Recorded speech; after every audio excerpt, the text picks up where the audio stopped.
Pemerintah Provinsi Jawa Barat melakukan langkah antisipasi penanganan PMK gelombang 2.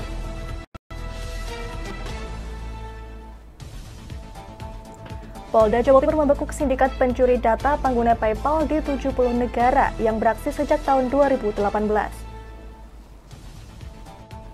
Menteri Kesehatan RI menargetkan vaksin buatan dalam negeri Inavac disuntikan pada akhir November 2022. Selamat sore pemirsa, selama 30 menit ke depan kami akan menemani Anda bersama saya Amanda Soraya. Inilah kabar Indonesia.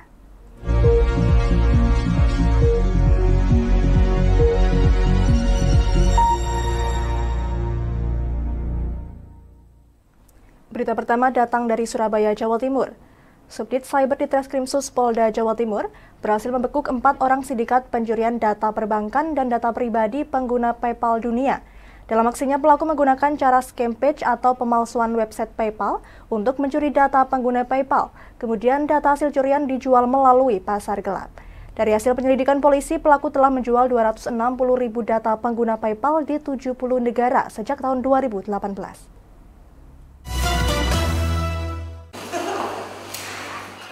Polda Jawa Timur merilis hasil ungkap pencurian data perbankan dan data pribadi penggunaan PayPal dunia dengan cara scam page atau pemalsuan website perusahaan PayPal. 4 orang pelaku asal Sumatera Selatan berhasil ditangkap dalam kejahatan cyber ini, masing-masing berinisial KEP, PRS, RKY, serta TMS. Keempat orang sindikat ini memiliki nama kelompok Umbrella Corp. Pencurian data pengguna PayPal ini diketahui sudah beroperasi sejak tahun 2018 dan berhasil mencuri 260.000 data perbankan dan data pribadi pengguna PayPal di 70 negara di dunia.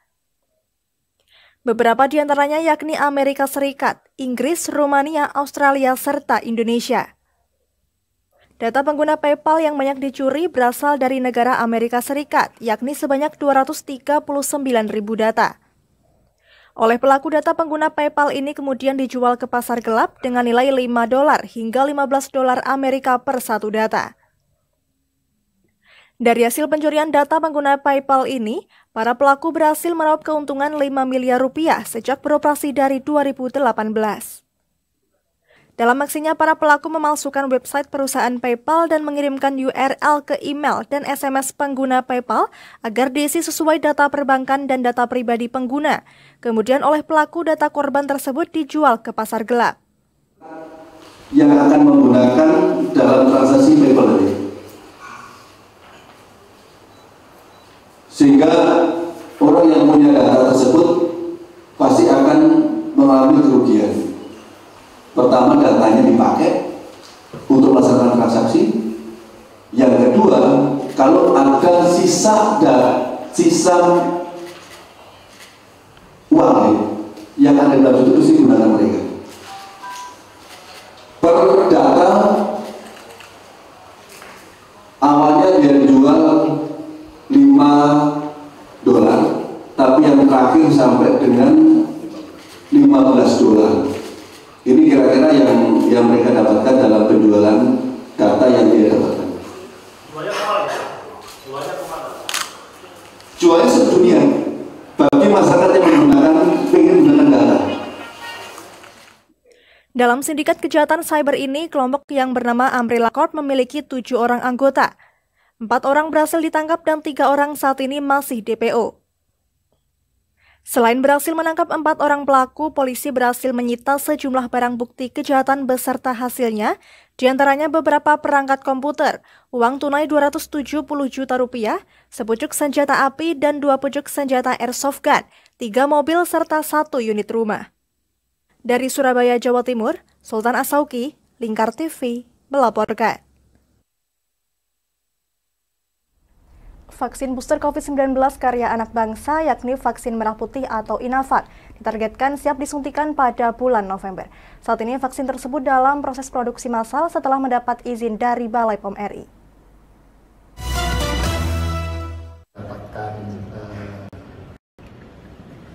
Hal ini disampaikan oleh Menteri Kesehatan RI Budi Gunadi Sadikin saat menghadiri acara Dies Natalis Universitas Airlangga Surabaya pada Rabu siang. Menurut Menkes, kebutuhan vaksin COVID-19 dalam negeri lebih banyak untuk vaksin booster atau suntikan ketiga. Pasca mendapat izin dari Balai POM RI, vaksin merah putih Inavac yang diinisiasi oleh peneliti UNER segera diproduksi massal oleh PT Biotis. Tak hanya vaksin merah putih Inavac, Kementerian Kesehatan juga mendorong vaksin Indovac untuk segera diproduksi. Kementerian Kesehatan juga telah menyiapkan anggaran untuk produksi kedua vaksin buatan dalam negeri tersebut. Kedua vaksin ini masing-masing diproduksi sebanyak 5 juta dosis untuk kebutuhan vaksin booster. Untuk suntik primer ya, jadi suntik pertama dan kedua, Inavac sama Indovac. Yang kita juga butuhkan suntik booster, karena sekarang kan rakyat kita juga, masyarakat kita sudah banyak yang disuntik primer. Nah, booster ini Indovac sudah, Inavac belum. Jadi sekarang saya sedang berusaha kerjasama dengan Erlangga, Biotis, dan BPOM supaya bisa cepat keluar itu izin untuk booster di Inavac. Kita dari pemerintah sendiri, dari Kementerian Kesehatan, kita sudah menganggarkan masing-masing 5 juta dosis. Jadi Inavac dan Indovac saya sudah anggarkan. Sebenarnya saya mau keluarkan tadi Oktober, cuma kan ada mundur dari keluar izin resminya. Jadi saya harapkan November ini kalau bisa sudah keluar, sehingga kita bisa cepat dapat barangnya untuk mulai kita suntikan. Produksi vaksin dalam negeri sebelumnya sempat mundur dari perkiraan, yakni di bulan Oktober karena izin edar yang belum keluar. Namun ditargetkan vaksin booster Indovac dan Inavac dapat disuntikan pada akhir bulan November 2022 ini. Dari Surabaya, Jawa Timur, Sultan As-Sauki, Lingkar TV, melaporkan. Kami akan jeda sejenak pemirsa, tetap bersama kami di Kabar Indonesia.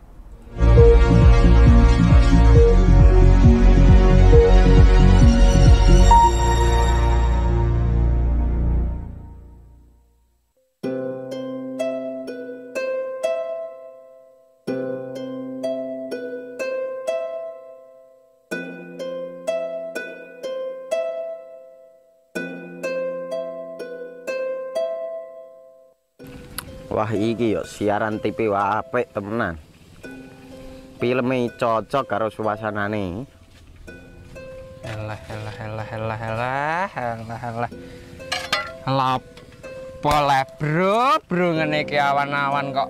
Iki lho nonton TV, Kang. Wah, genal nedan kowe wong genang delok HP kok delok TV piye? Wah, kurang update kowe iki, Kang. Lho, maksudnya piye kok ngarane aku update yo? Iki lho deloken, aku nonton TV tenan.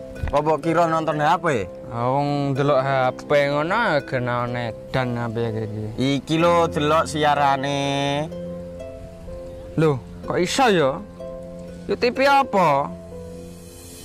Jenenge Lingkar TV, Kang. Saiki erane TV kok ngene iki. Kok Lingkar TV nek dia awak dhewe panggone iso nonton TV lewat HP. Kok ngene iki. Ana film-film ngene iku ya? Iya, filme apik-apik kaya ngene iki. Nah, awak dhewe nek sawah leren mbut gawe iso leren ndelok film-film ngene iki. Padha iso ngene iku. Iso, ora ketinggalan karo cah-cah kae. Duh. HP ku kok ora iso tak nggo ngono piye cara? Ki lho Rip, tak doi carane. Piye? Kowe buka Play Store.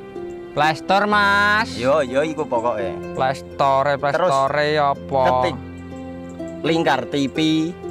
Engko lek wis ngono, klik install. Nah, engko wis ana metu menune Lingkar TV karek ndelok siaran apa ae. Film-filme apik-apik. Berarti film channel Lingkar TV metu nang kene kabeh ra? Iso. Filme wah cocok karo suasana cara didelok ngene. Oh, wis iki iso iki. Iya metu kabeh ngene TV wah. Iya. Ondiange ya. Mangkane Lingkar TV filme apik-apik kabeh. Iya, aku ngene kok lagi reti iki malah. Sekolo ana bocah-bocah jaki delok. Heeh, ben seru nang kene ya, kawan. Webek. Rene lo. Tak deloki apik-apik ana film jos iki.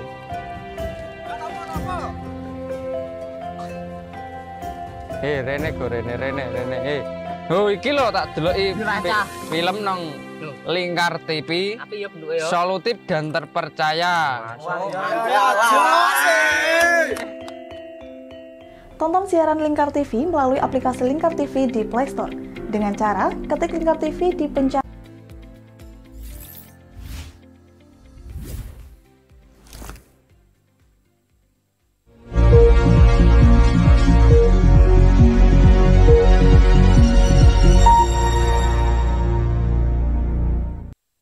Saat ini Anda masih menyaksikan Kabar Indonesia. Mengantisipasi gelombang kedua penyebaran virus penyakit mulut dan kuku terhadap hewan ternak, Dinas Ketahanan Pangan dan Peternakan Provinsi Jawa Barat secara optimal dan tegas melakukan pengawasan lalu lintas hewan ternak dan potensi penyebaran melalui kambing dan domba. Hal itu dilakukan di setiap jalur pengiriman dan penerimaan hewan.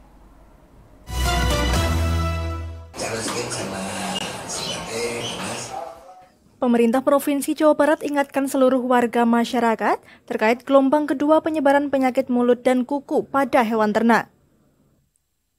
Namun demikian, Kepala Ketahanan Pangan dan Peternakan Provinsi Jawa Barat Muhammad Arifin Sujayana menyampaikan pihaknya bersama tim Satuan Tugas Penanggulangan PMK telah mengambil langkah antisipasi gelombang kedua kasus penyebaran virus yang menyerang hewan ternak tersebut.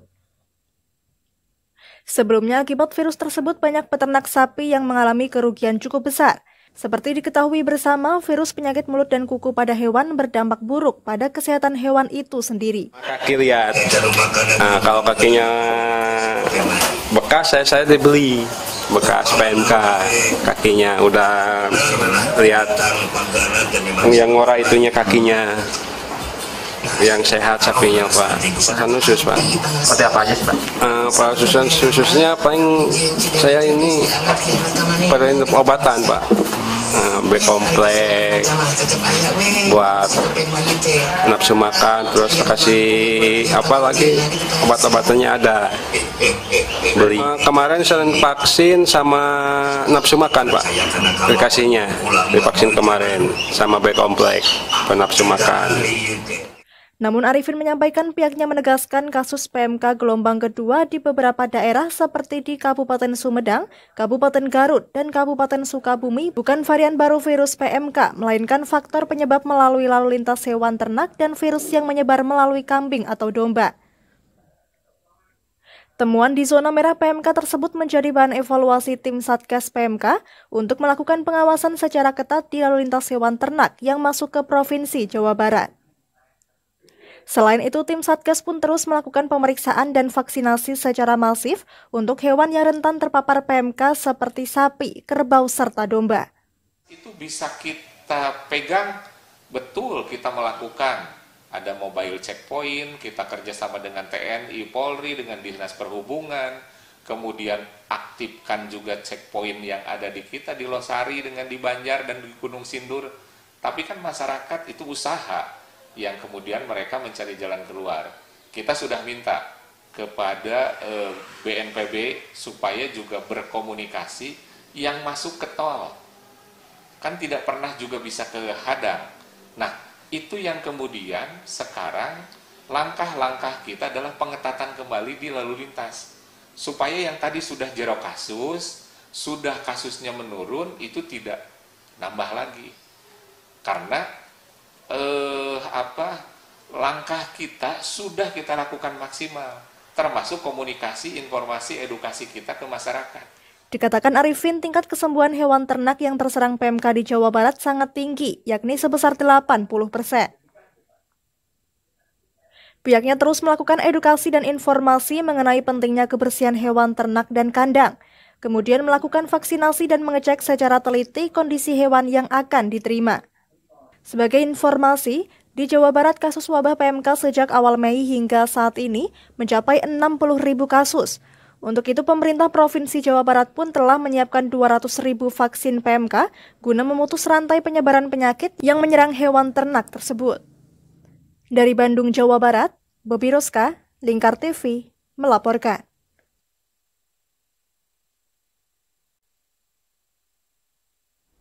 Selain sebagai upaya pelestarian panahan tradisional atau jemparingan, lomba jemparingan yang digelar pemerintah Kelurahan Wedo Martani, Kapanewon Lembak Sleman DIY menjadi salah satu ajang pencarian bibit unggul atlet panahan tradisional.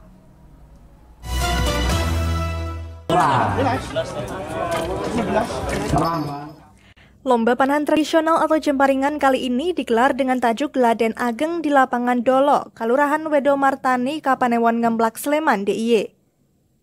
Diikuti 155 peserta dari sejumlah daerah di DIY, peserta lomba dibagi menjadi 2 kategori, yakni putra dan putri. Menurut Kamituo sekaligus Ketua Desa Budaya Wedo Martani, Mujibur Rahman, lomba jemparingan sebagai sarana untuk mempromosikan olahraga tradisional panahan atau jemparingan agar masyarakat khususnya di Kelurahan Wedo Martani tertarik untuk melakukan olahraga tersebut sehingga menggairahkan klub panahan yang ada. Jemparingan ini adalah bagian dari nguri-uri kabudayaan Keraton Ngayogyakarta sebagai bentuk watak kesatrian yang ada pada dinasti keraton yang tentu saja kita berusaha untuk nguri-uri. Panahan tradisional atau jemparingan sendiri saat ini mulai banyak digeluti oleh kalangan masyarakat. Mereka antusias belajar dan mengikuti setiap lomba jemparingan. Jemparingan merupakan salah satu olahraga yang dapat melatih kesabaran dan ketenangan berpikir. Tantangannya itu memang butuh kesabaran yang susah itu, Pak. Sangat susah sekali. Apalagi kalau pas pikirannya kita lagi banyak pikiran, dijamin nggak bakalan mincok, Pak. Olahraga panahan ini disebut menjadi olahraga yang disunahkan di agama Islam. Bahkan saat ini menjadi salah satu cabang olahraga di tingkat nasional. Dari Sleman, Yogyakarta, Dani Irawan, Lingkar TV, melaporkan. Demikian kabar Indonesia, saya Amanda Soraya dan seluruh kru yang bertugas pamit dari hadapan Anda. Terima kasih dan sampai jumpa.